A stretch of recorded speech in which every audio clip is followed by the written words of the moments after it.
Hello everyone, मैं विक्रम कुमार आप सभी का अपने यूट्यूब चैनल स्कॉलर्स कॉन्सेप्ट के ऊपर स्वागत करता हूं। डेवलपमेंटल बायोलॉजी यूनिट से रिलेटेड आज हमारा लेक्चर नंबर 10 है और आज का हमारा टॉपिक रहेगा फर्टिलाइजेशन। अगर हम बात कर रहे हैं यहाँ पे फर्टिलाइजेशन की, तो फर्टिलाइजेशन क्या होता है? It is the fusion of gametes, sperm and egg. हमने जैसे कि पीछे भी आपको बताया था कि एक हमारी यहाँ पे प्रोसेस होती थी गैमेटोजेनेसिस। ठीक है, और गैमेटोजेनेसिस के थ्रू क्या होता था, चाहे वो हमारा मेल हो या फिर फीमेल, उनके अंदर हमारे गैमेट्स की फॉर्मेशन होती थी। ठीक है, तो जैसे कि अगर हम यहाँ पे बात कर रहे हैं मेल के लिए, तो मेल यहाँ पे जो हमारा गैमेट प्रोड्यूस करता है वो कौन सा होता है? स्पर्म हो गया। ठीक है, और जो यहाँ पे फीमेल जो होगी ना, वो जो गैमेट प्रोड्यूस करेगी वो कौन सा होता है? अगर हम फीमेल गैमेट की बात करें तो वो होता है यहाँ पे एग। ठीक है, तो जब इन दोनों गैमेट्स की आपस में फ्यूजन होती है, ठीक है, तो उसी को हमने क्या नाम दिया यहाँ पे? फर्टिलाइजेशन। ठीक है, फर्टिलाइजेशन हैज टू फंक्शंस। अगर हम फर्टिलाइजेशन के फंक्शन की बात करते हैं तो पहला क्या होता है? Transmit genes from parents to offspring. अभी जैसे हमने बताया यहाँ पे कि जो हमारे गैमेट्स होते हैं ना, वो हमारे कहाँ से बनते हैं? जो यहाँ पे हमारा मेल इंडिविजुअल होगा, जैसे कि अगर हम मेल गैमेट की बात कर रहे हैं तो वो कहाँ से बनेगा? जो हमारे मेल गैमेट, मेल इंडिविजुअल होगा। ठीक है, और जो फीमेल गैमेट होगा वो कहाँ से बनता है? फीमेल से बनेगा। तो जो भी यहाँ पे मेल के जो भी जीन्स हो गए या फिर जो फीमेल है उनके जो जीन्स हो गए, वो हमारे क्या होते हैं? इन गैमेट में पास होते हैं। ठीक है, और ये गैमेट्स जब आपस में फ्यूज होकर किसी नए इंडिविजुअल की यहाँ पे प्रोडक्शन करेंगे, ठीक है, या फिर उसके अंदर वो जब हमारा यहाँ पे फ्यूजन होने के बाद जाइगोट बनेगा, ठीक है, तो उसके पास क्या होगा? इन दोनों के हमारे जीन्स होंगे। ठीक है, यानी कि मेल का भी गैमेट होगा उसके पास और फीमेल का भी गैमेट है, तो यानी कि फीमेल के भी उसके पास यहाँ पे जीन्स रहेंगे और मेल के भी जीन्स रहेंगे। ठीक है, तो जो फर्टिलाइजेशन होती है उसका पहला फंक्शन क्या होता है कि वो ट्रांसमिट करता है जीन्स को from parents to offspring. Second क्या होता है? Initiate those reaction in the egg cytoplasm that permit development to proceed. अब अगर हम यहाँ पे बात करें, जैसे कि ये हमारा कोई फीमेल गैमेट हो गया। ठीक है, और फीमेल गैमेट को हमने यहाँ पे क्या नाम दिया है? ये एग हो गया। ठीक है, तो ये जो एग होगा ना, ये हमारा फर्दर आगे जाके किस में डेवलप होता है? जायगोट में। ठीक है, और जायगोट से क्या होता है? किसी न्यू इंडिविजुअल की यहाँ पे, ये हमारा न्यू इंडिविजुअल हो गया, उसकी यहाँ पे डेवलपमेंट होती है। ठीक है, उसी की यहाँ पे फॉर्मेशन होगी। अब अगर इसके पास, अगर हम एग की बात कर रहे हैं, ठीक है, एग के पास अपना एक न्यूक्लियस होगा, तो अगर हम इस एग को वैसे ही छोड़ देते हैं तो हमारे जायगोट के अंदर ये कन्वर्ट नहीं होगा। इसकी कन्वर्जन के लिए, यानी कि जायगोट फॉर्मेशन के लिए यहाँ पे क्या होना चाहिए? यहाँ पे फर्टिलाइजेशन का होना जरूरी है। ठीक है, फर्टिलाइजेशन से क्या होगा कि जो यहाँ पे स्पर्म होगा ना, वो इसके साथ जाके फ्यूज होगा, और फ्यूजन होने के बाद ही यहाँ पे क्या होती है? जायगोट के थ्रू यहाँ पे किसी न्यू एम्ब्रियो या फिर किसी न्यू इंडिविजुअल की यहाँ पे फॉर्मेशन हो पाएगी। ठीक है, तो जो हमारी ये रिएक्शन स्टार्ट करेगा ना या फिर इनिशिएट करता है, वो कैसे होता है? Initiate those reaction in the egg cytoplasm that permit development to proceed. यानी कि जो फर्दर डेवलपमेंट है ना, उसको प्रोसीड करने के लिए यहाँ पे जो फर्टिलाइजेशन प्रोसेस है या फिर जो स्पर्म के साथ इसका फ्यूजन है वो होना कंपलसरी है। ठीक है, fertilisation consist of 4 major event. जो फर्टिलाइजेशन होती है उसके 4 मेजर इवेंट रहते हैं। पहला क्या होता है? Contact and recognition between sperm and egg. अब जैसे कि अगर यहाँ पे बात करें, दो गैमेट्स है हमारे। ठीक है, जैसे कि एक यहाँ पे हो जाता है ये एग हो गया और एक ये हो जाता है यहाँ पे स्पर्म। ठीक है, तो सबसे पहले यहाँ पे फर्टिलाइजेशन के अंदर हमारी जो फेज 4 स्टेजेस होती है, तो सबसे पहला यहाँ पे क्या होगा? Contact and recognition between sperm and egg. यानी कि जो यहाँ पे मेल गैमेट है, यानी कि जो स्पर्म है, वो किसके कॉन्टैक्ट में आएगा? एग के कॉन्टैक्ट में आएगा। ठीक है, और कॉन्टैक्ट में आने के बाद इन दोनों की यहाँ पे आपस में रिकॉग्निशन भी चलती है। रिकॉग्निशन से कैसे होगा कि ये जो एग होगा ना, ये यूं तो है नहीं कि किसी भी स्पीसीज के स्पर्म के साथ जाके यहाँ पे फ्यूज हो जाएगा।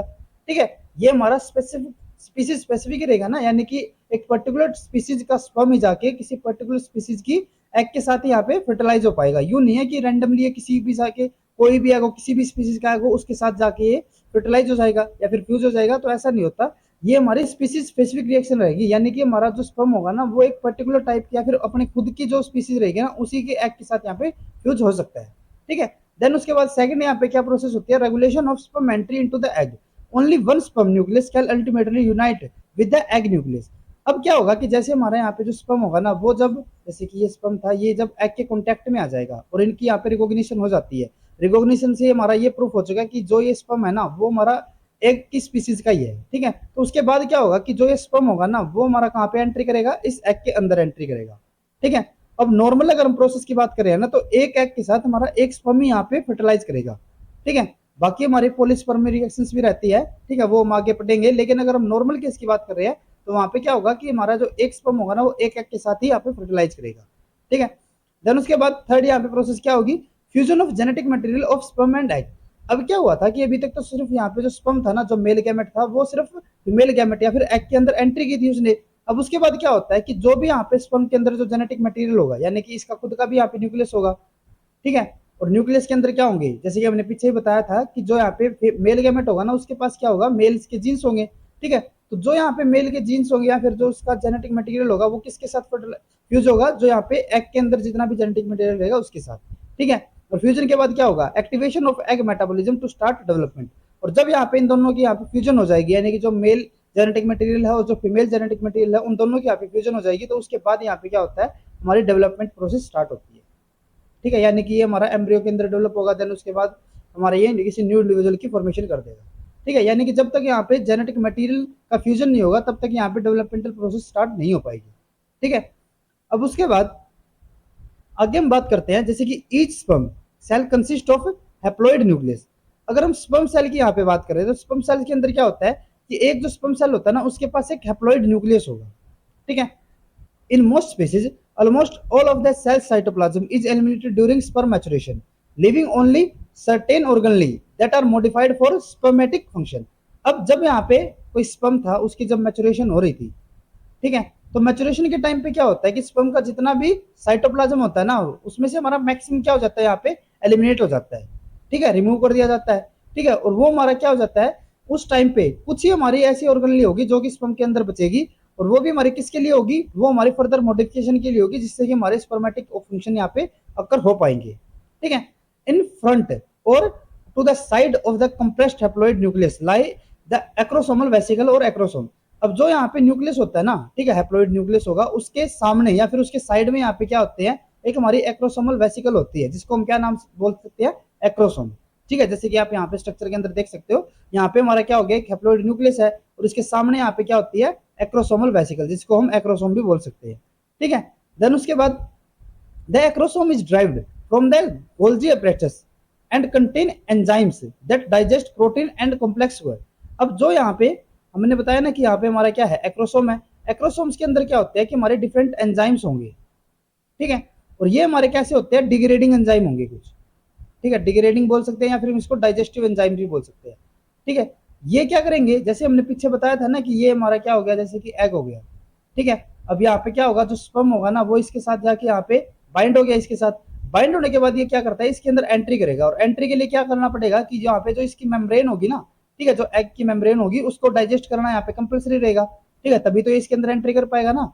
तो जो ये यहाँ पे एंट्री करता है ना, तो उसके लिए जो ये सेल मेम्ब्रेन है उसकी जो डिग्रेडेशन होगी या फिर उसका डाइजेशन जो होगा वो किसके थ्रू होता है, जो हमारे यहाँ पे एक्रोसोम के अंदर डिफरेंट एंजाइम्स होंगे उनसे। ठीक है, आगे हम देखेंगे जब हम फर्टिलाइजेशन की फिजियोलॉजी के बारे में देखेंगे तब इसके बारे में आपको और जब ज्यादा क्लियर हो जाएगा। ठीक है, तो अब क्या होता है कि जो एक्रोसोम होता है ना वो हमारा कहाँ से ड्राइव होता है, गोल्जी apparatus से। ठीक है, ये हमारा इंपॉर्टेंट पॉइंट है, कई बार क्वेश्चन के अंदर में पूछा जाता है। ठीक है, तो जो हमारा एक्रोसोम होगा वो गोल्जी apparatus से हमारा ड्राइव्ड होगा, और उसके पास क्या होते हैं, हमारे डिफरेंट एंजाइम्स होंगे जो क्या करते हैं, डाइजेस्टिव प्रोटीन और कॉम्प्लेक्स शुगर को यहाँ पे डाइजेस्ट करेंगे। ठीक है, अब उसके बाद in most of the species a region of globular actin protein lie between the sperm nucleus and the acrosome vesicle. अब क्या होता है कि जो हमारे यहाँ पे स्पर्म न्यूक्लियस और जो हमारे एक्रोसोम वेसिकल होते हैं ना, उनके बीच में हमारा यहाँ पे एक ग्लोबुलर रीजन भी रहता है, जिसके अंदर हमारे क्या होंगे, एक्टिन प्रोटीन्स होंगे। ठीक है, जैसे कि यहाँ पे हमने क्या बताया है कि जो हमारा यहाँ पे न्यूक्लियस है, ये हमारा न्यूक्लियस हो गया। ठीक है, और न्यूक्लियस और जो हमारे यहाँ पे एक्रोसोम है ना, इनके बीच में यहाँ पे क्या होता है, कुछ स्पीसीज के अंदर हमारे कुछ ग्लोबुलर या फिर हमारे एक्टिन प्रोटीन्स होंगे। ठीक है, अब उस वे क्या करते हैं, this protein are use to extend a finger like acrosome process. ये जो हमारे यहाँ पे प्रोटीन्स होंगे ना, ठीक है, जो हमारे एक्टिन प्रोटीन्स होते हैं वो क्या करते हैं, वो हमारे फिंगर लाइक एक्रोसोमल प्रोसेस की फॉर्मेशन करेंगे। ठीक है, from the sperm during early stage of fertilization. जब यहाँ पे हमारी फर्टिलाइजेशन प्रोसेस स्टार्ट होगी ना, तो उस टाइम पे क्या होता है कि जो हमारे यहाँ पे न्यूक्लियस और एक्रोसोम के बीच में जो हमारे यहाँ पे एक्टिन प्रोटीन्स होते हैं वे हमारे किसकी शेप ले लेते हैं, फिंगर लाइक एक्रोसोम प्रोसेस की। ठीक है, और उसके बाद क्या होता है, in many cases these acrosomal processes are involved in the recognition between sperm and egg. और अभी हमने जैसे पीछे बताया था कि जो हमारे एग और स्पर्म हो गए ना, जैसे कि ये हमारा एग हो गया और ये यहाँ पे स्पर्म हो गया, तो इनके बीच में यहाँ पे रिकॉग्निशन होनी कंपलसरी है। तो जो हमारे यहाँ पे जो फिंगर लाइक एक्रोसोमल प्रोसेसेस होती है ना, ठीक है, जो कि किससे बनी है, एक्टिन प्रोटीन से बनी है। तो ये जो हमारे यहाँ पे एक्रोसोमल प्रोसेस होती है वे हमारी इन स्पर्म और एग या फिर दोनों गैमेट्स की जो रिकॉग्निशन होगी उसके अंदर हमारे इंपॉर्टेंट रहते हैं। ठीक है, together the acrosome and head constitute the sperm head. अब जो हमारे यहाँ पे एक्रोसोम और न्यूक्लियस होते हैं ना, वे दोनों आपस में मिलकर क्या बनाते हैं, स्पर्म हेड। जैसे कि आप यहाँ पे देख सकते हो ये हमारा रीजन कौन सा हो गया, स्पर्म हेड हो गया। तो इसके अंदर हमारे क्या आते हैं, जो हमारा न्यूक्लियस हो गया और जो एक्रोसोम हो गई, ठीक है। उसके बाद an individual sperm travel by weeping it's flagellum. अब जो हमारे स्पर्म होते हैं ना, उसके पास क्या होता है, फ्लैजलम भी होता है, ठीक है। और उसी की वीपिंग से या फिर उसकी मूवमेंट से क्या होता है कि जो स्पर्म होगा ना वो ट्रेवल करेगा, ठीक है।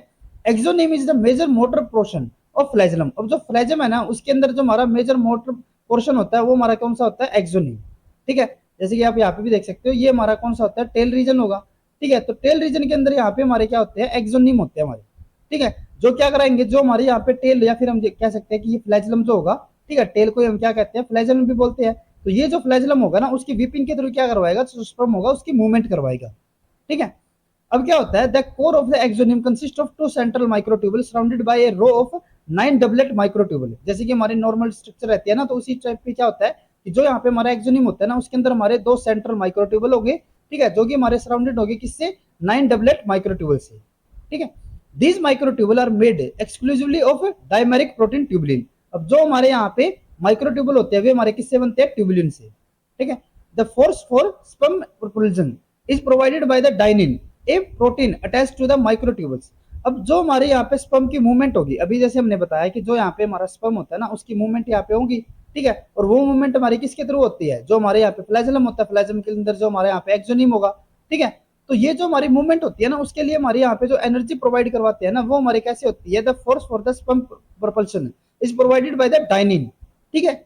वो क्या होता है, एक हमारा माइक्रोट्यूबल होता है, जो माइक्रोट्यूबल के साथ हमारा एक अटैच प्रोटीन होगा, जो क्या करवाएगा, स्पर्म की प्रोपल्शन के अंदर हमारी हेल्प करेगा, ठीक है। Dynein is an ATPase, an enzyme that hydrolyse ATP converting the released chemical energy into mechanical energy that propel the sperm. अब जो हमारे यहाँ पे डाइनिन है वो हमारा क्या है, एटीपीएज है, ठीक है। और एटीपीएज के थ्रू ये क्या करेगा, जो एटीपी होगी उनको हाइड्रोलाइज करके जो यहाँ पे हमारी केमिकल एनर्जी होगी उसको मैकेनिकल एनर्जी के अंदर कन्वर्ट कर देंगे, जिसकी हेल्प से ये उनको क्या करेंगे, मूव करवाएंगे, ठीक है। In mammals that differentiation of sperm is not completed in the testis.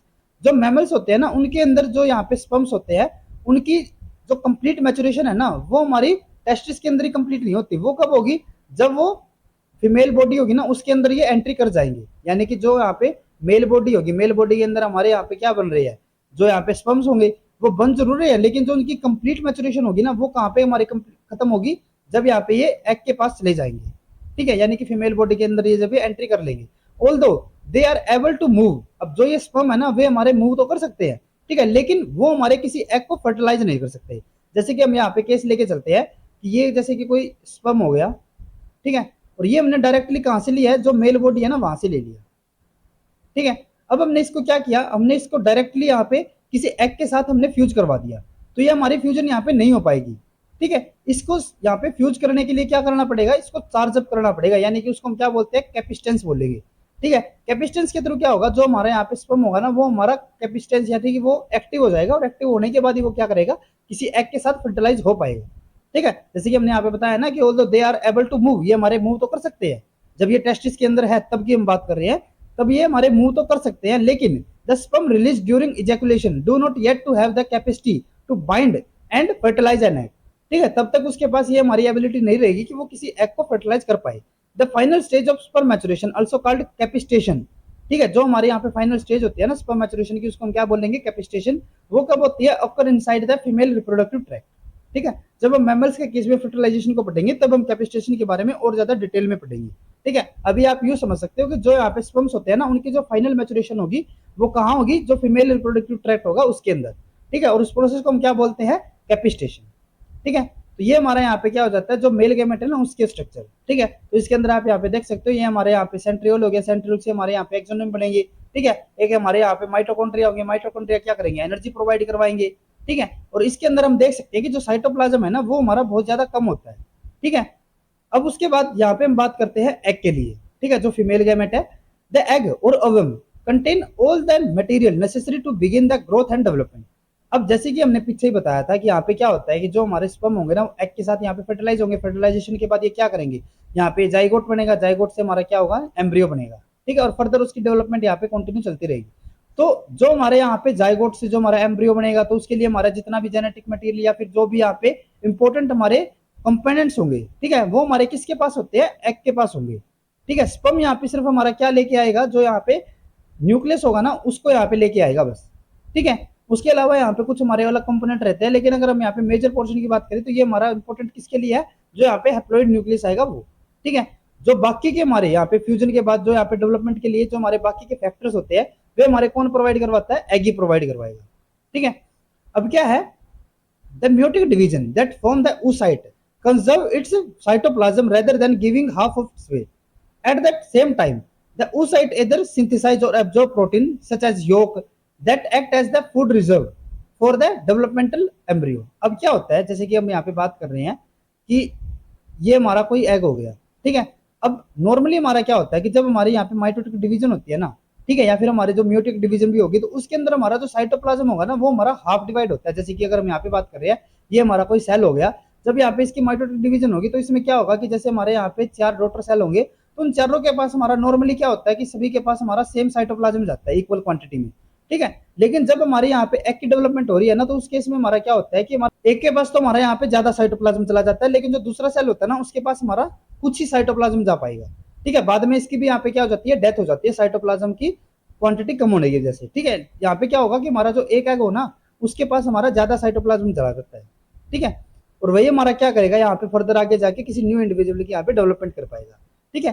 The egg cytoplasm contain different important constituents such as nutritive protein, tRNA, ribosome, mRNA, morphogenetic factor and protective chemicals. अब जो यहाँ पे egg cytoplasm होता है ना उसके अंदर हमारे डिफरेंट इंपॉर्टेंट कॉन्स्टिट्यूएंट्स होंगे, जैसे कि न्यूट्रिएंट मीडिया हो गया, टीआरएनए, राइबोसोम, एमआरएनए और मोर्फोजेनिक फैक्टर। अब अगर हम बात करें यहाँ पे मोर्फोजेनेटिक फैक्टर की तो वो हमारे क्या होते हैं, morphogenetic factor are the molecule that direct the differentiation of cells into certain cell type. These include transcription factor and paracrine factor. जो हमारे मोर्फोजेनेटिक फैक्टर होते हैं ना वो हमारे क्या करते हैं, वो हमारे डायरेक्ट करेंगे सेल डिफरेंशिएशन के लिए, ठीक है। और सेल डिफरेंशिएशन के थ्रू यहाँ पे क्या होगा कि हमारे सर्टेन टाइप के सेल्स की यहाँ पे फॉर्मेशन होगी, ठीक है। अब जो हमारे यहाँ पे मोर्फोजेनेटिक फैक्टर होते हैं ना उसके अंदर हमारे कौन कौन से आते हैं, एक तो हमारे ट्रांसक्रिप्शन फैक्टर आएंगे और उसके अंदर हमारे पैराक्राइन फैक्टर भी आते हैं, ठीक है। यानी कि दोनों ही हमारे क्या कहलाते हैं, morphogenetic factor. In the few species, like sea urchin, this female pronucleus is already haploid at the time of fertilization. अब जैसे कि हमारे यहाँ पे क्या होती है, म्योसिस होती है। म्योसिस के टाइम पे हमारा क्या होता है, जब हमारे यहाँ पे म्योसिस 1 होगी तो उस टाइम पे तो हमारे यहाँ पे प्रोसेस क्या होगी, हमारे यहाँ पे जो जैसे कि अगर हम यहाँ पे सपोज करके चल रहे हैं कि हमारे यहाँ पे 2n हो गया तो यहाँ पे हमारे क्या होते हैं, n होते हैं, ठीक है। यानी कि हमारे यहाँ पे जो टोटल डिप्लॉयड केस होगा वो हमारे दोनों के दोनों यहाँ पे कौन से हो जाएंगे, हैप्लॉइड होते हैं, ठीक है। फर्दर यहाँ पे क्या होगा कि हमारे यहाँ पे म्योसिस 2 होगी, म्योसिस 2 के थ्रू यहाँ पे क्या होता है, हमारे यहाँ पे हैप्लॉइड एग बन जाते हैं, ठीक है, या फिर हमारे हैप्लॉइड यहाँ पे प्रोसेस हो जाएगी। अब नॉर्मल केस में क्या रहता है, या फिर हमारे कुछ ऐसी स्पीसीज होगी, जैसे अगर हम यहाँ पे सी अर्चिन की बात कर रहे हैं तो सी अर्चिन में यहाँ पे क्या होता है कि जो हमारी ये म्योसिस है ना वो हमारी ऑलरेडी कंप्लीट हो जाती है जब तक यहाँ पे हमारा कोई स्पर्म आएगा, ठीक है। यानी कि स्पर्म के आने से पहले यहाँ पे क्या हो जाएगा, हमारी म्योसिस कंप्लीट हो जाएगी, ठीक है। और म्योसिस अगर क्या कंप्लीट हो जाएगी तो उसके अंदर हमारे जो हैप्लॉइड न्यूक्लियस है उनकी यहाँ पे फॉर्मेशन हो जाएगी, ठीक है। ये हम किसकी बात कर रहे हैं, सी अर्चिन की। यानी कि सी अर्चिन का जो एग होगा ना उसको स्पर्म की यहाँ पे जरूरत नहीं है अपनी मैचुरेशन के लिए, ठीक है। अब क्या होता है, in other species including many worms and most mammals the egg nucleus is still diploid. अब क्या होता है कि अगर हम बात कर रहे हैं मैमल्स की तो मैमल्स में यहाँ पे क्या होता है कि जो एग होगा ना वो हमारा अभी कैसा होगा, इमेच्योर होगा। यानी कि उसके अंदर जो म्योसिस हमारी प्रोसेस चल रही है ना वो हमारी अभी तक कंप्लीट नहीं हुई होगी, ठीक है। और अगर यहाँ पे म्योसिस ही हमारी अगर कंप्लीट नहीं होगी तो उसका मतलब क्या होगा कि हमारी जो हमारा एग होगा ना उसके पास जो न्यूक्लियस होगा वो हमारा कैसा होगा, डिप्लॉयड। क्योंकि जब तक हमारी म्योसिस यहाँ पे कंप्लीट नहीं हो पाएगी तब तक हमारे यहाँ पे हैप्लॉइड भी नहीं बन पाएगा, ठीक है। हैप्लॉइड हमारा कब बनेगा, जब यहाँ पे हमारी म्योसिस कंप्लीट होगी। तो यहाँ पे कुछ स्पीसीज ऐसी है, जैसे कि हम यहाँ पे बात करें मैमल्स की, ठीक है। तो मोस्ट ऑफ द मैमल्स में क्या होता है कि जो यहाँ पे एग होता है ना उसकी यहाँ पे म्योसिस कंप्लीट नहीं होती जब तक कि यहाँ पे हमारा स्पर्म नहीं आ जाएगा, ठीक है। यानी कि हमारी म्योसिस अभी कैसी है, बीच में रुकी हुई है, और जब यहाँ पे स्पर्म आएगा ना तभी यहाँ पे हमारी प्रोसेस जो होगी वो हमारी स्टार्ट हो पाएगी, ठीक है, फर्दर या फिर प्रोसीड हो पाएगी। In this condition, the final stage of egg meiosis will take place after the sperm nuclear material, the male pronucleus is already inside the egg cytoplasm. जब हमारा यहाँ पे जो मेल प्रोन्यूक्लियस होगा ना या फिर जो स्पर्म होगा जब इस एग के अंदर हमारा एंट्री कर जाएगा उसके बाद यहाँ पे हमारी म्योसिस कंप्लीट हो पाएगी, ठीक है। तब तक हमारी जो म्योसिस होगी ना वो हमारी कहाँ पे रहेगी, बीच मझधार में रहेगी, ठीक है। जैसे कि हमने यहाँ पे कुछ केसेस भी बताए आपको कि हमारे जब ऐसे केस होंगे ना जिसमें कि हमारा जो एग होगा वो हमारा प्राइमरी oocyte फॉर्म में यहाँ पे रह जाएगा और उसके बाद यहाँ पे जो डेवलपमेंट होगी, ठीक है, यानी कि जो हमारी फर्दर आगे जो इसके अंदर फर्स्ट मेटाफेज या फिर सेकंड मेटाफेज तो फिर हमारी म्योसिस जो कंप्लीट होनी है ना वो कब होगी, जब यहाँ पे हमारा स्पर्म इसके अंदर एंट्री कर पाएगा, ठीक है।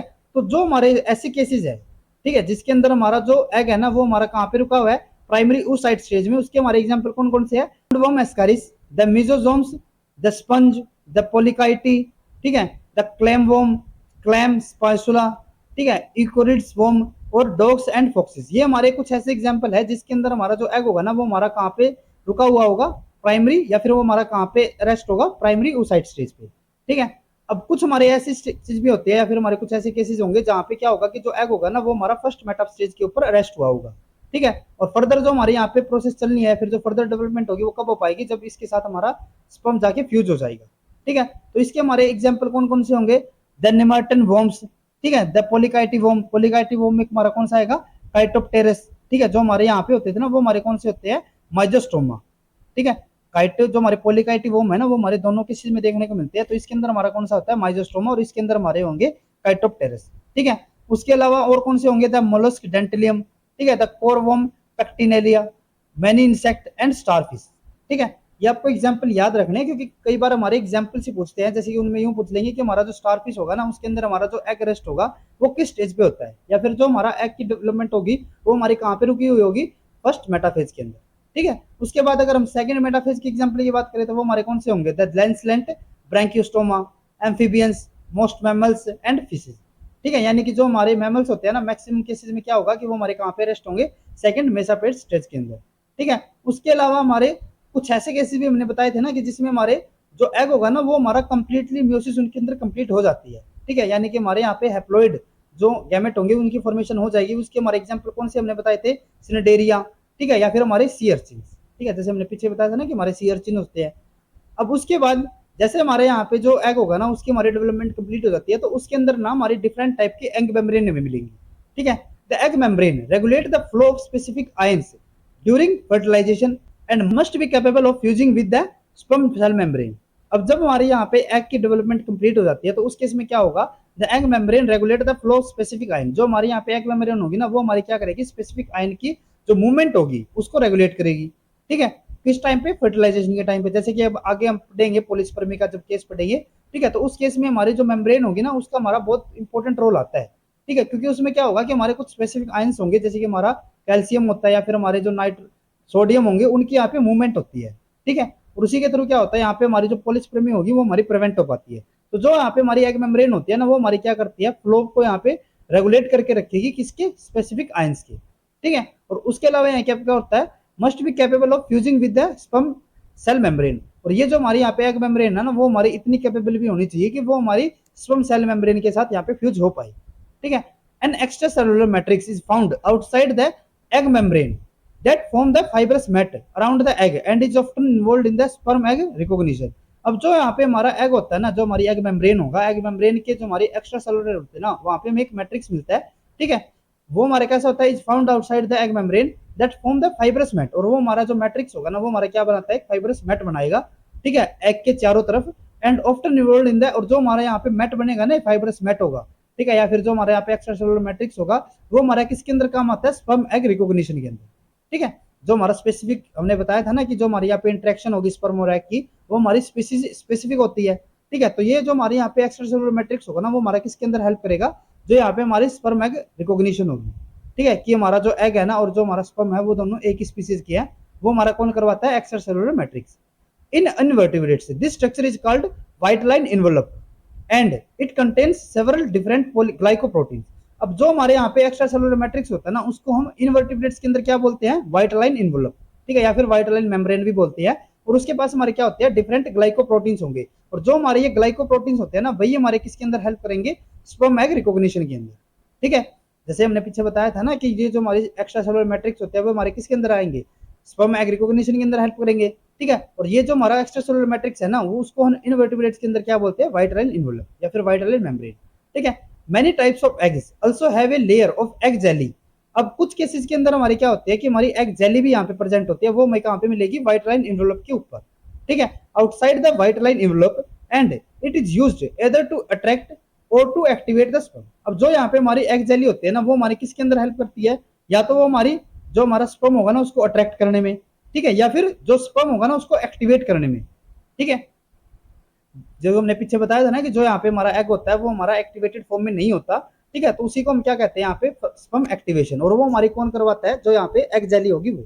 ठीक है, अब उसके बाद just below the cell membrane of most eggs there is a thin layer of gel like cytoplasm called cortex. अब जो हमारे यहाँ पे सेल मेम्ब्रेन होती है ना, उसके इनर साइड पे एग के अंदर हमारी क्या मिलती है, thin layer of gel like cytoplasm में मिलती है, जिसको हम क्या नाम देते हैं, कोर्टेक्स। ठीक है, which contain a high concentration of actin molecule, और जो यहाँ पे हमारे कोर्टेक्स होते हैं ना, उसके अंदर हमें क्या मिलते हैं, high concentration of actin molecules. ठीक है, during fertilization these actin molecule polymerize to form the long cables of actin microfilament which helps in cell division। अब यहाँ पे जब हमारी फर्टिलाइजेशन होती है ना, फर्टिलाइजेशन के टाइम पे क्या होगा कि जो हमारे यहाँ पे कोर्टेक्स के अंदर जो हमारे एक्टिन मॉलिक्यूल्स है ना, वे हमारे पोलिमराइज होकर यहाँ पे किसकी फॉर्मेशन करेंगे, एक्टिन माइक्रोफिलामेंट की। और जो हमारी ये एक्टिन माइक्रोफिलामेंट है ना, वे हमारे किसके अंदर हेल्प करती है, सेल डिवीजन के अंदर। ठीक है, वे हमारे कहाँ पे हेल्प करेंगे, सेल डिवीजन में। अब उसके बाद क्या होता है, these microfilament are also used to extend the egg surface into small projection called microvilli। अब ये जो हमारे माइक्रोफिलामेंट्स होते हैं ना, एक्टिन माइक्रोफिलामेंट, वे हमारे किसके अंदर भी हेल्प करेंगे, माइक्रोविलाई फॉर्मेशन के अंदर भी। ठीक है, और ये जो हमारे माइक्रोविलाई होती है वो किसके अंदर हेल्प करती है, which may aid sperm entry into the cell. और जो यहाँ पे हमारी माइक्रोविलाई होगी ना, वो हमारी किस में हेल्प करती है, स्पर्म एंट्री की सेल के अंदर। जो फिर जो हमारा एग होगा ना, उसके अंदर जो हमारा स्पर्म होगा, उसकी एंट्री के अंदर हमारा कौन हेल्प करेगा, माइक्रोविलाई। और जो हमारी माइक्रोविलाई है, हमारे कहां से बनती है, एक्टिन माइक्रोफिलामेंट से। ठीक है, और वो हमारे कहां से बने थे, जो हमारे कोर्टेक्स के अंदर जो एक्टिन मॉलिक्यूल्स होंगे उनके। ठीक है, cortical granules are also found in the egg cortex. जो यहाँ पे हमारा एग कोर्टेक्स होता है ना, उसके अंदर हमें कोर्टिकल ग्रेन्यूल्स भी हमें देखने को मिलते हैं, which contain proteolytic enzymes and thus homologs to the acrosomal vesicle of the sperm. अब जो हमारे यहाँ पे कोर्टेक्स के अंदर जो कोर्टिकल ग्रेन्यूल्स होते हैं ना, उसके पास हमारे क्या होते हैं, कुछ हमारे प्रोटियोलाइटिक एंजाइम्स होंगे। और अगर हम यहाँ पे स्पर्म्स की बात करें, तो स्पर्म्स के अंदर भी हमने देखा था कि जो हमारे एक्रोसोम रीजन होता है ना, उसके अंदर हमारे क्या होते हैं, कुछ हमारे डाइजेस्टिव या फिर हमारे प्रोटियोलाइटिक एंजाइम्स होते हैं। तो अगर हम यहाँ पे दोनों की होमोलॉग स्ट्रक्चर की बात करें, तो जो हमारा एग के अंदर जो एक्रोसोमल रीजन है ना, वो हमारा किसकी तरीके से होता है, कोर्टिकल ग्रेन्यूल्स की तरह। ठीक है, cortical granules also contain mucopolysaccharides. जो हमारे कोर्टिकल ग्रेन्यूल्स होते हैं ना, उनके पास हमारे क्या होते हैं, म्यूकोपॉलीसेक्राइड्स होंगे, अडेसिव ग्लाइकोप्रोटीन्स होंगे। जैसे हमने पीछे बताया था ना कि जो हमारे यहाँ पे ग्लाइकोप्रोटीन्स होते हैं, वे हमारे किसकी तरह काम करेंगे, अडेसिव मॉलिक्यूल्स की तरह भी काम करते हैं। ठीक है, तो वो हमारे किसके अंदर होते हैं, कोर्टिकल ग्रेन्यूल्स के अंदर। ठीक है, and hyaline proteins which prevent the polyspermy. और जो ये हमारे डिफरेंट पॉलीसेक्राइड्स, ठीक है, या फिर जो हमारे ग्लाइकोप्रोटीन्स होते हैं ना, या फिर हमारे हाइलिन प्रोटीन्स होते हैं, वे हमारे अल्टीमेटली किसके अंदर हेल्प करेंगे, पॉलीस्पर्मी के अंदर। ठीक है, यानी कि जो हमारे यहाँ पे कोर्टिकल ग्रेन्यूल्स होंगे ना, वे हमारे किसके अंदर हेल्प करते हैं, पॉलीस्पर्मी को प्रिवेंट करने के लिए। ठीक है, in mammals egg have an extra cellular envelope of thick matrix called zona pellucida. अब जो अगर यहाँ पे बात कर रहे हैं मैमल्स के केस की, तो मैमल्स के केस में यहाँ पे क्या होता है कि जो हमारा मेम्ब्रेन होगा ना, उसके ऊपर हमें क्या मिलती है, यहाँ पे egg have an extra cellular envelope of thick matrix, उसको हम क्या नाम देते हैं, जोना पेलिसुला। ठीक है, which is further surrounded by a layer of cells called cumulus. अब जो यहाँ पे हमारा जोना पेलिसुला होता है ना, उसके ऊपर भी हमारी एक और कवरिंग होती है, जिसको हम क्या नाम बोलते हैं, cumulus. The cumulus nurture the egg at the time of its release from the ovary. और जो हमारे यहाँ पे क्यूमुलस होता है ना, वो हमारा क्या करेगा, एग को नर्चर करेगा किस टाइम पे, जब हमारा जो एग होगा वो हमारी ओवरी से रिलीज होता है। ठीक है, the inner most layer of cumulus cell immediate adjacent to the zona pellucida called the corona radiata. अब क्या है, जैसे हमने पीछे बताया कि यहाँ पे हमारा क्या होता है, ये हमारा एग हो गया, एग मेम्ब्रेन होगी। अगर मैमल्स के केस में बात करें, तो इसके ऊपर जो हमारी लेयर होती है ना, उसको हमने क्या नाम दिया यहाँ पे, जोना पेलिसुला। ठीक है, जैसे हमने यहाँ पे बताया जोना पेलिसुला। अब जोना पेलिसुला के ऊपर हमारे यहाँ पे क्या होगा, जैसे कि ये हमारी क्या हो गई, जोना पेलिसुला हो गई, उसके ऊपर हमारी यहाँ पे एक कवरिंग होती है, जिसको हमने क्या नाम दिया है, क्यूमुलस। ठीक है, और क्यूमुलस की जो हमारी सबसे इनर लेयर होगी, यानी कि जो हमारी यहाँ पे क्यूमुलस है, ठीक है, क्यूमुलस और जोना पेलिसुला के बीच में जो हमारी यहाँ पे लेयर होगी ना, उसको हम क्या नाम देते हैं, यहाँ पे कोरोना रेडिएटा। ठीक है, अब यहाँ पे हम बात करते हैं कि जो यहाँ पे स्पर्म और एग की जो हमारी इंटरेक्शन होती है ना, उसके अंदर हमारी कौन कौन सी स्टेजेस आती है। पीछे जो हमने स्टेजेस बताई थी ना, वो हमारे फर्टिलाइजेशन की थी। यहाँ पे हम किसकी बात करेंगे, जो स्पर्म और एग है ना, उनके बीच में हमारे यहाँ पे जो इंटरेक्शन होगी।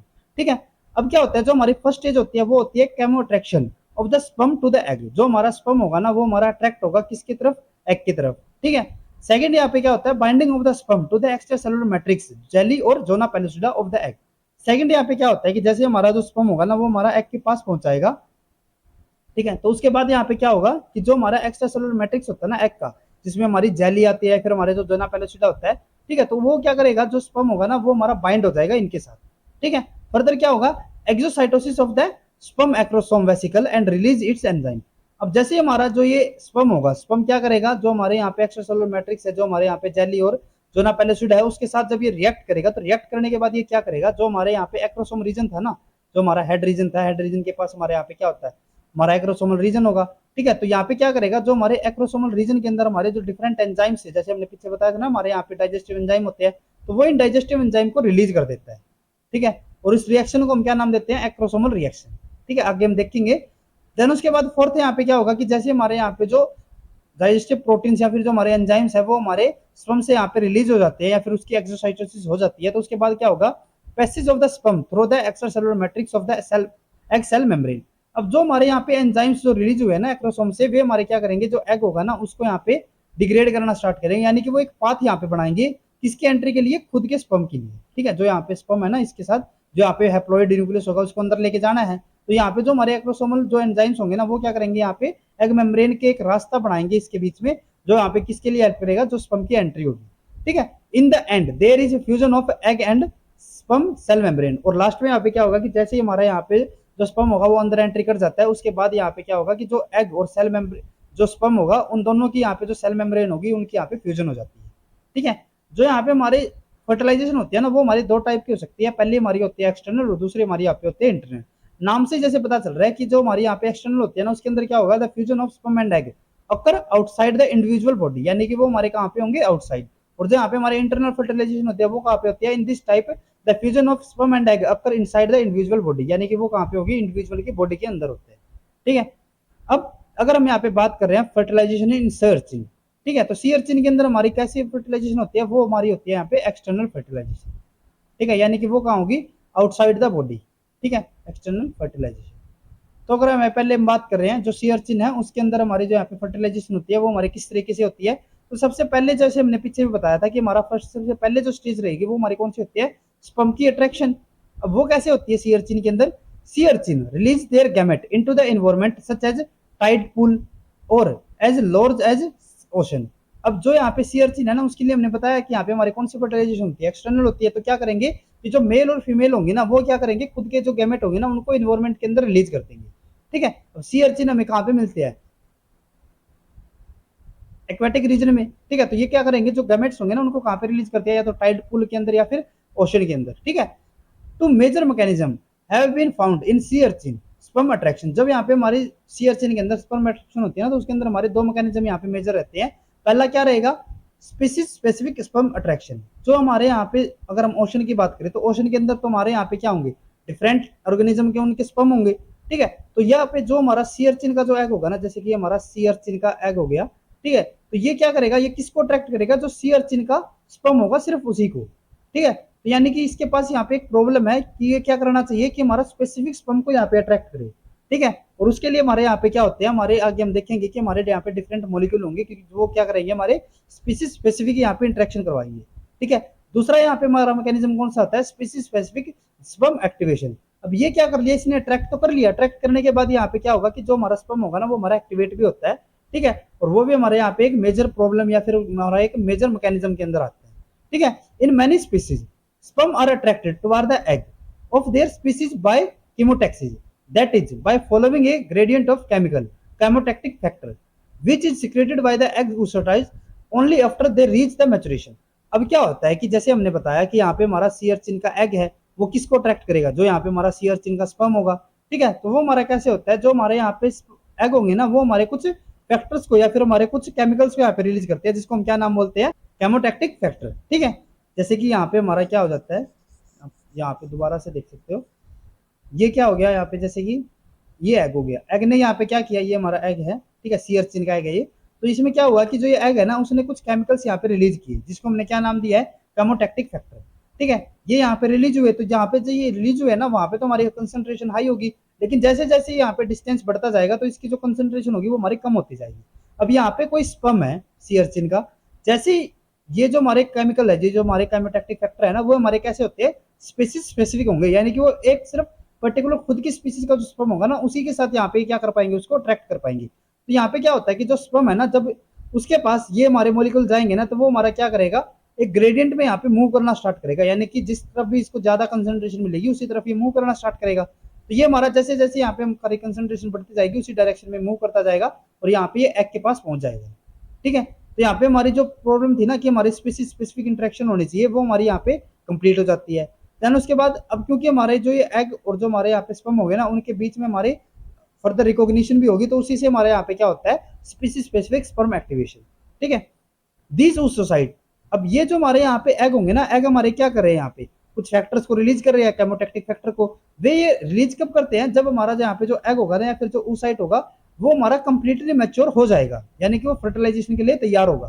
ठीक है, यूं नहीं है कि वो हमारा इमेच्योर स्टेज में पहले किसी फर्म को यहाँ पे बुला के रख रखा है, जैसे ये मैच्योर होगा तब हमारा ये इसके अंदर एंट्री कर जाएगा, ऐसा नहीं होगा। ये हमारा इसको बुलाएगा भी कब या फिर उसको अट्रैक्ट भी कब करेगा, जब ये खुद यहाँ पे मैच्योर हो जाएगा। ठीक है, these oocyte control not only the type of sperm they attract but also the time at which they attract them। जैसे अभी हमने बताया ना कि ये जो हमारा एग होगा ना वो स्पीसीज स्पेसिफिक हमारा स्पर्म को तो अट्रैक्ट कर ही रहा है, लेकिन वो अट्रैक्ट भी कब कर रहा है, जब ये खुद मैच्योर हो जाएगा। ठीक है, तो ये भी हमारी कैसी होती है, also the time at which they attract them, वो भी हमारा यहाँ पे मैटर करेगा, क्योंकि अगर ये यहाँ पे आ ही चुका है तो यूं नहीं है कि अब हमारा यहाँ पे जो एग होगा वो हमारा अब फर्दर आगे मैच्योरेशन करेगा, ऐसा नहीं होता। ठीक है, अब क्या होता है, in sea urchin the chemotactic agent are called sperm activating peptide. अगर हम यहाँ पे सी अर्चिन केस की बात कर रहे हैं तो यहाँ पे जो हमारे केमोटैक्टिक फैक्टर होते हैं या फिर जो हमारे केमोटैक्टिक एजेंट होते हैं उनको हम क्या नाम देते हैं, स्पर्म एक्टिवेशन या फिर स्पर्म एक्टिवेटिंग पेप्टाइड्स। ठीक है, या फिर हम उसको शॉर्ट फॉर्म में क्या लिखते हैं, एसएपी। ठीक है, जो क्या करते हैं, that diffuse away from the egg jelly into the surrounding sea water. अब ये हमारे जो एसएपी होंगे वे हमारे कहां से बनते हैं, जो एग जेली होगी, और एग जेली हमने बताई थी कि जो हमारी आउटर लेयर में मिलती है। ठीक है, तो जो यहाँ पे हमारी एग जेली होगी ना वो क्या रिलीज करती है, यहाँ पे स्पर्म एक्टिवेटिंग पेप्टाइड्स रिलीज करेगी, जो कि क्या करेंगे, हमारे केमोटैक्टिक फैक्टर की तरह काम करेंगे, और वो किसको अट्रैक्ट करेंगे, जो स्पर्म होगा उसको। ठीक है, रिसेक्ट ए 14 amino acid peptide is a SAP, SAP यहाँ पे क्या हो गया, स्पर्म एक्टिवेटिंग प्रोटीन। ठीक है, फिर peptide that has been isolated from the egg jelly of the sea urchin. अब जो हमने यहाँ पे पीछे बताया ना कि हमारे यहाँ पे जो केमोटैक्टिक फैक्टर या फिर जो हमारे केमोटैक्टिक एजेंट होते हैं उनको हमने क्या नाम दिया था, एसएपी या फिर हमारे स्पर्म एक्टिवेटिंग पेप्टाइड, और उन्हीं से में एक एग्जांपल होता है रिसेक्ट। ठीक है, वो हमारा क्या करेगा, जो स्पर्म होगा ना उसको अट्रैक्ट करने में यहाँ पे हेल्प करेगा। ठीक है, और ये हमारा क्या होता है, एक एसएपी होगा। ठीक है, और ये हमारा मिलेगा कहाँ पे, एग जेली के अंदर। ठीक है, तो ये पॉइंट आपको याद में रखने हैं कि हमारा जो रिसेक्ट होगा वो हमारा 14 अमीनो एसिड का होता है, जिसको हम क्या बोलते हैं, एसएपी भी बोलते हैं, और ये हमारा कहाँ पे मिलता है, एग जेली के अंदर। ये हमारा क्या करेगा, स्पर्म को अट्रैक्शन के अंदर हेल्प करेगा। ठीक है, the binding of even a single resect molecule is enough to provide the direction to the sperm which swim up a concentration gradient of the compound until they reach the egg। अब जैसे हमारा यहाँ पे अगर एक भी हमारा जो रिसेक्ट होगा ना वो अगर स्पर्म के साथ बाइंड हो जाएगा तो वो हमारा जो स्पर्म होगा ना उसके अट्रैक्शन के लिए हमारा इनफ रहेगा। ठीक है, यानी कि इसकी बहुत कम अमाउंट में हमारे यहाँ पे बहुत ज्यादा हेल्पफुल रहेगी, वो हमारी बहुत ज्यादा एक्टिव होती है। ठीक है, अब उसके बाद नेक्स्ट हमारे यहाँ पे स्टेज आती है एक्रोसोमल रिएक्शन। जैसे हमारे यहाँ पे जो एग होगा ना, एग के साथ हमारे यहाँ पे क्या आ जाता है, स्पर्म आ जाएगा।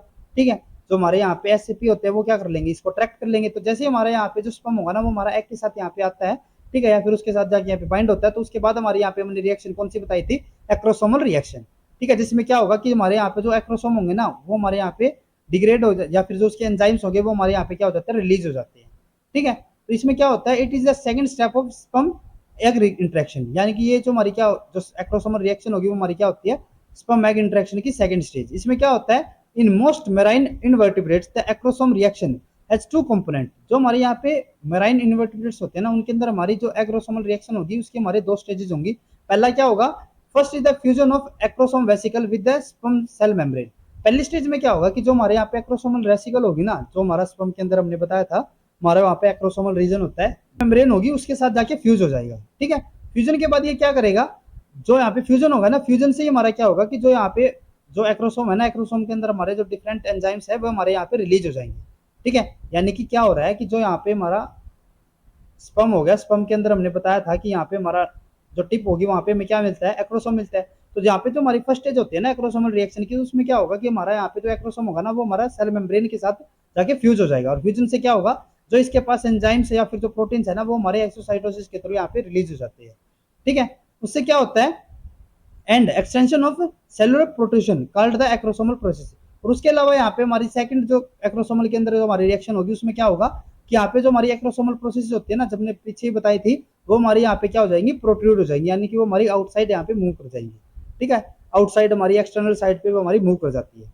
The acrosomal reaction in sea urchin initiated by contact of the sperm with the egg jelly. अब यहाँ पे जो हमारी एक्रोसोमल रिएक्शन है ना, वो हमारी कब एक्टिव होती है, जब जो स्पर्म होगा ना वो एग जेली के साथ जाके कांटेक्ट में आएगा। ठीक है, ये हम किसकी बात करें, सी अर्चिन की।